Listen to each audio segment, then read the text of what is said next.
Hola, ¿cómo están, gente? Bienvenidos a La Butaca Clandestina, episodio número 84. Yo soy Fabio Loaiza y en esta ocasión tenemos un podcast muy especial porque les voy a estar hablando sobre una película boliviana, y no es cualquier película, es una película que llevo esperando mucho tiempo ver. Me refiero a Sirena de Carlos Piñeiro, el primer largometraje del director Carlos Piñeiro, que ya había debutado con cortos como Plato Paceño, Max Utam o Amazonas, ¿no? También había participado en la producción de películas como Viejo Calavera. Es parte de Socavón Cine. Y bueno, yo tenía muchas ganas de ver esta película porque hace, ya 3 años fui parte de un diplomado, la primera versión del diplomado de cinematografía en la Universidad Mayor de San Simón, y Carlos fue uno de mis docentes y en su materia nos dio muchos pormenores de la producción de la película. Nos contó en qué se basaba la historia, que era una anécdota familiar, y nos dio tantos detalles que yo estaba pero muy emocionado, ¿no? Tenía el hype hasta el tope por ver esta película. Pero ¿qué pasó? Que bueno, su estreno a nivel internacional, le estrenaron en Mar del Plata, si no estoy mal, fue en 2019, y el estreno programado para Bolivia era a inicios del 2020, ¿no? Entonces justo cayó la pandemia, tuvo un estreno y difusión bastante accidentados, y cuando la estaban proyectando en cines acá, yo me acuerdo que estaba como la segunda ola de contagios y me dio mucho miedo, ¿no? Me dio mucho, a pesar de que tenía muchas ganas de ir, era todavía cuando era, no sé, algo para asustarse esto del COVID, ¿no? Que todavía es, ¿no? Todavía es algo para tener cuidado, pero en aquel entonces era algo que hasta me ponía paranoico. Entonces no fui, me entristeció mucho el no poder ver la película en todo este tiempo, pero gracias a un ciclo de cine reciente que hicieron en La Troje, tuve finalmente la oportunidad de ver la película y me encantó. La verdad me encantó. Ya es de mis películas nacionales favoritas de la vida, porque tiene muchos elementos interesantes. Y nada, desde aquí me he olvidado exactamente cuál era el nombre del ciclo de cine, pero agradecer a la gestión de los organizadores, porque no solo está bueno difundir y compartir las películas que hacemos, sino que también la oportunidad de interactuar con los realizadores. Bueno, ¿de qué va Sirena? Bueno, antes de empezar a hablarles de esta película, el recordatorio de siempre, que siempre se me olvida: este podcast contiene spoilers, así que si no has visto la película aún, te recomiendo que pauses el podcast. De hecho, voy a hablar un poco sin spoilers al principio, dando como una pequeña sinopsis, y luego ya me voy a meter en terreno de spoilers. Bueno, ¿de qué va esta historia? Esta historia nos sitúa en una isla en los alrededores del lago Titicaca, ¿no? En Copacabana. Para empezar, la película está filmada en blanco y negro. Yo le he encontrado similitudes con The Lighthouse. No sé si ha habido una intención ahí. No creo, porque ambas han salido el mismo año, casi por las mismas fechas, diría. Pero ¿por qué le encuentro una similitud con The Lighthouse? Porque tenemos personajes llegando a una isla, y es una historia donde la isla se siente como un personaje más, ¿no? Por cómo está construido el sonido, la atmósfera y ese sentimiento de que estás atrapado dentro de... es un recurso que a mí me encanta dentro del cine y de las series en general. Ubicarte en un lugar remoto o en un lugar en el que no tienes como conexión con el resto del mundo, y que eso haga que los personajes naturalmente se sientan atrapados, ¿no? Y esto ayude a hacer que la historia avance en muchos casos. En The Lighthouse son 2 personajes, en Sirena son 4, y en The Lighthouse digamos que solo están estos 2 personajes en el faro y nada más. Bueno, volviendo a Sirena. Sirena nos narra la historia de 4 personajes: 2 ingenieros, un policía y un comunario de la zona, ¿no? Que es el que maneja el bote, la lancha, el bote, para llegar hasta la isla, que llegan a esta isla en busca de respuestas, ¿no? En busca de respuestas porque de manera misteriosa se ha encontrado el cadáver de un amigo del ingeniero, ¿no? Del que va. Y bueno, básicamente el conflicto principal de la historia está centrado en la intención de estos allegados al ingeniero de llevarse el cuerpo y la disputa que tienen con los comunarios de la isla que no quieren que eso suceda, ¿no? Porque según sus creencias todo lo que viene del lago es algo sagrado y no se lo pueden llevar. Entonces aquí entra un tema de discusión muy interesante, sobre todo hablando del contexto boliviano, porque no es un secreto para nadie que somos un país muy dividido, un país en el que es complicado muchas veces hasta comunicarte con alguien que no es de tu ciudad, que no es de tu barrio, hasta te diría. Hay una división, un regionalismo, y eso ha aumentado a ciertas creencias muy opuestas en todo el país. Hace que existan estos conflictos sociales y que a veces se escalen a un nivel en el que se pierde el control de absolutamente todo. Yo creo que la película retrata muy bien esta disputa y como algo, entre comillas, sencillo como recoger un cadáver se puede tornar una misión casi imposible, ¿no? Dentro de este tema también la barrera del lenguaje, o sea, ya dejando de un lado el tema del regionalismo y la división entre bolivianos, que es algo que yo la verdad nunca lo voy a entender, ¿no? La verdad, para mí deberíamos empezar a convivir de otra manera porque nos falta mucha empatía, ¿no? Nos falta mucha empatía, nos falta borrarnos, digamos, los preconceptos que no sé de dónde vienen, de que somos todos distintos, ¿no? A mí me caga el regionalismo, perdón por expresarme así, pero de verdad me caga la gente que es regionalista y la gente que tiene aires de superioridad por ser de un departamento u otro, que colla de mierda, que camba de mierda, que esto, el otro. O sea, creo que somos de los pocos países donde nos tiramos mierda entre nosotros mismos, donde nos serruchamos el piso entre nosotros mismos, y por eso no crecemos, y por eso seguimos como seguimos, y por eso nos gobierna quien nos gobierna, porque estamos completamente divididos, y eso se nota cada vez que estalla algún conflicto social, ¿no? Pero bueno, dejando de lado todo esto que digo, que bueno, es necesario también reflexionar sobre eso. La barrera del lenguaje acá también está bien retratada de una manera muy realista, ¿no? Porque los tres de los personajes que llegan hablan español y en la isla hablan aymara, ¿no? Entonces la barrera del lenguaje, que a todos nos ha pasado alguna vez, ¿no? Que te vas al campo y hablan aymara o hablan quechua y sientes que estás en otro país, en otro planeta, ¿no? Y es rarísimo, ¿no? Porque dices, de repente sigo dentro de mi país, y la reacción de la gente también, ¿no? Me ha parecido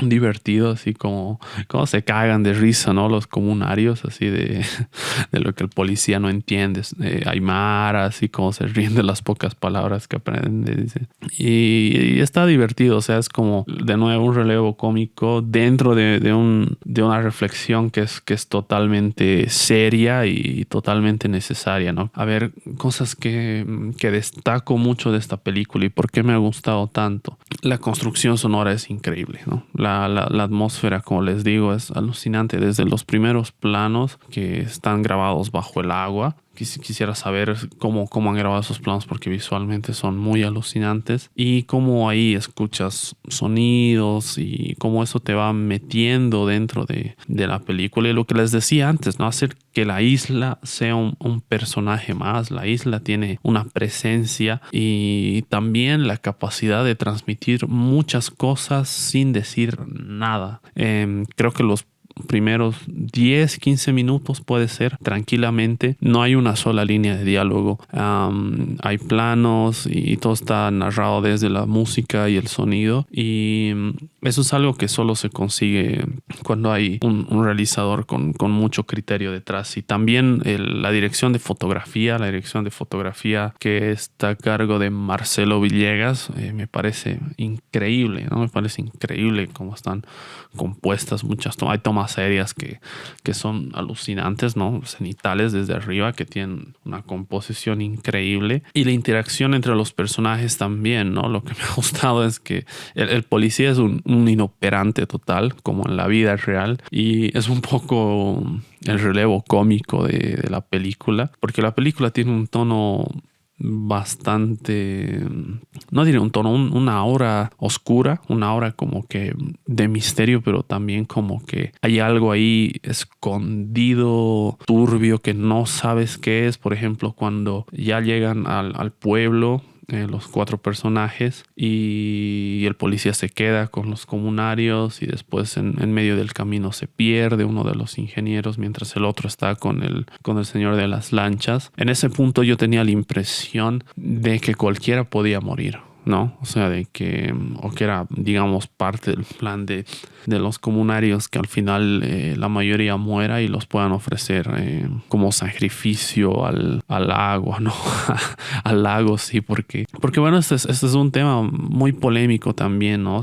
Muchos dicen que todas estos rituales que se practicaban, ahora que se ha puesto bastante de moda esto de los suyus, o suyus creo que es. Perdón, yo soy totalmente ignorante en quechua, a pesar de que lo he pasado en el colegio y en la universidad, pero mi nivel de quechua es malísimo, así que si lo he dicho mal, me corregirán ahí en los comentarios. El punto es que esto se ha puesto de moda otra vez, no se ha puesto de moda, o sea, ha sido tema de conversación otra vez porque han salido noticias, ¿no? De un tipo que se ha salvado de ser enterrado, que ha salido así de la tierra y se ha escapado. A ver, para quienes nos escuchan de otros países que también sé que nos escuchan, les explico qué es esto de los suyos. Básicamente es un ritual que no se sabe si se practicaba antes o se sigue haciendo. Yo creo que se sigue haciendo, pero es algo muy, muy por debajo. O sea, es algo muy escondido y que los implicados salen impunes porque debe haber ahí algo bien, bien turbio, ¿no? Pero bueno, ¿en qué consiste este ritual? Es básicamente encuentran a personas en la calle, los emborrachan y los llevan a las construcciones y los entierran con los cimientos de la construcción, porque se tiene la creencia de que esto hace que esa construcción nunca jamás se caiga, ¿no? Que sea sólida hasta el final de su vida. Pero bueno, vida de su periodo de duración. Pero bueno, eso es más o menos. Y con rituales del lago, yo no tenía ni idea si había cosas así o no. Entonces, durante un momento dije, uy, no, los van a matar a todos y los van a ofrecer como sacrificio al lago, ¿no? Y se están haciendo ahí a los chistosos, pero por eso lo están emborrachando, porque lo emborrachan al policía, ¿no? Lo emborrachan durísimo. Y no, entonces tiene eso la película, que durante la mayor parte del metraje no tienes claro qué va a pasar, no tienes claro quién es como el antagonista o quién es el héroe, porque todos los personajes tienen matices, ¿no? De hecho, uno de los ingenieros que va al final, el policía revela, ¿no? Que es uno de los principales sospechosos de la muerte del cadáver que están recogiendo. Y uno de los planos finales que me parece, bueno, secuencias finales que me parece increíble, que viene a reforzar esa idea, es el cadáver así envuelto, siendo transportado en el barco, la lancha, y este personaje mirándolo con una expresión como de me he salido con la mía, o no sé qué va a pasar cuando pisemos tierra, me arrestarán o no. Pero eso es algo que no se dice, ¿no? Es algo que no se dice y que tú te lo puedes plantear. Y como sí, en algún momento te puedes plantear eso, como lo de los comunarios, que yo digamos que los he juzgado mal, y no porque sean comunarios ni nada, sino porque para mucha gente de estas comunidades que son alejadas, que tienen sus creencias muy marcadas, esto de los rituales es muy sagrado, ¿no? Claro, es sagrado, ¿no? No lo puedes modificar, no lo puedes alterar, no puedes tratar de imponer nada. Y yo, claro, yo sé de algunos de estos rituales, de algunas de estas costumbres, pero es tan amplio, son tantos pueblos originarios y tantas culturas y tan diversa la cantidad de étnica que tenemos en Bolivia, que hay pues cientos de rituales, ¿no? Y cientos de creencias y cientos de formas de proceder frente a las cosas. Entonces, por eso yo no sabía si yo me lo llegué a plantear, ¿no? Uy, y si estos comunarios practican sacrificios al lago, ahí yo decía, se van a morir todos, ¿no? Y por eso me gusta, porque de nuevo, no hay un héroe definido, no hay un antagonista definido, está este debate de la división y en el conversatorio post proyección de esta película, el director dijo algo que me pareció súper interesante, que fue un poco como él había retratado esta como división y regionalismo y todo eso antes de que se produzca lo de 2019, ¿no? Lo de noviembre, porque claro, la película se estrenó creo que días antes de que explote todo. Entonces, y que claro, para él le sorprendió porque según él eran cosas que estaban quedando de a poco en el pasado y se sorprendió al ver lo vigente que está el discurso que él plantea en la película. El blanco y negro tiene su razón de ser, refuerza esta atmósfera de incertidumbre, de oscuridad y me gusta cómo está manejado a nivel de personajes. También me gusta que él haya combinado un reparto, un elenco de actores experimentados y de actores naturales, ¿no? El trabajar con actores naturales de por sí es un trabajo extenuante, realmente complejo, y yo creo que tiene mucho mérito, ¿no? Y él mismo decía que el haber tenido estos dos hace que la película tenga un balance, y es verdad, la película se siente muy, muy equilibrada, muy balanceada, a pesar de que tiene una duración de 1 hora y 15 más o menos, si no estoy mal, y en ningún momento se siente pesada, en ningún momento te pones a mirar el celular ni nada, porque te atrapa la intriga, y es como que el no mostrar, por ejemplo, cómo muere el ingeniero, cómo llega a la isla, quién es el asesino y todo eso, a mí me parece genial, porque cuando acaba la película sigues como tratando de juntar ahí los cabos en tu cabeza, y eso es algo bueno, ¿no? Es el tipo de cine que a mí me gusta, que te haga pensar, ¿no? No que te dé todo masticado y al salir es como que, bueno, sí, y ya está, y te olvidas de la película. Yo de hecho quisiera verlo otra vez. Espero tener la oportunidad de verlo otra vez. Le voy a hablar ahí a Carlos Piñeiro para ver si me puede pasar un Blu-ray, si es que ya hay, o algo así, ¿no? Para comprárselo, algo así, para apoyarlo directamente, ¿no? No sé si está en la plataforma de Bolivia Cine, pero nada, es una película que le recomiendo un montón. Esta era la película con la que quería inaugurar, entre comillas, las reseñas de películas bolivianas, porque como les dije, tuve todo ese bagaje de primera mano del director hablando sobre cómo se había hecho. Y claro, fue el mismo año que inició el podcast, ¿no? 2019. Yo pasaba las clases desde agosto de 2019, puede ser. El podcast salió en septiembre, entonces yo dije, el primer episodio va a ser sobre esta película, ¿no? Pero después nos dijo, ¿no? El estreno en Mar del Plata y a nivel internacional va a ser 2019, pero en Bolivia va a ser 2020. Entonces yo pensé, no puedo empezar con una peli boliviana entonces porque voy a tener que esperar, ¿no? Y cuando empezaba a hacer el podcast yo quería sacarlo ya, porque había estado mucho tiempo en mi cabeza el proyecto y quería hacerlo realmente, ¿no? Entonces por eso finalmente hice Joker. Después, cada vez que quería hacer una reseña de una peli boliviana, cada vez pasaba algo, había como una maldición, de verdad era sorprendente. Se jodía el micrófono, se perdía el archivo o lo que sea. De hecho, rompimos la maldición haciendo el podcast del Gran Movimiento, que también, ¿no? Estaba ahí presente la maldición, porque solo se grabó. Lo hice con Ani, que ya la conocen si siguen el podcast. solo se grabó mi parte y su parte no se grabó, ¿no? Tuvo que ella volver a hacer su parte para que pueda salir el podcast, porque si no se seguía la maldición, ¿no? Entonces eso ya está superado y a partir de ahora voy a procurar hacer más reseñas de películas bolivianas. Esta es apenas la segunda, lo sé.